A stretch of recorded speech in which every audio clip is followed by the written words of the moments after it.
Vós que sois a preferida, o Senhor seja convosco. Bendita seja entre todas as mulheres. Tu estás entre as boas graças de Deus. Mas por que Deus enviaria um anjo a mim?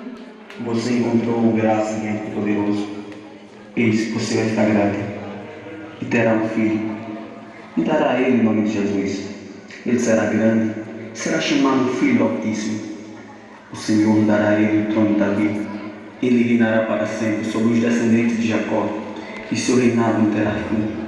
Mas como pode ser? De que forma vai acontecer isso, se não vivo e nem tenho relação com nenhum homem?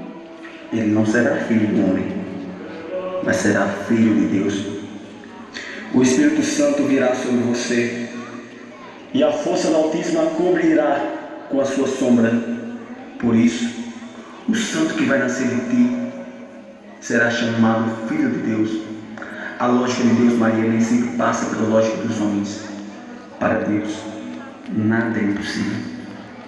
Eis a serva do Senhor, faça-se em mim segundo a tua palavra. Deus te abençoe, Maria. Alegra-me ouvir teu sim. Levarei ao céu a tua santa e sábia resposta, ó bem-aventurada.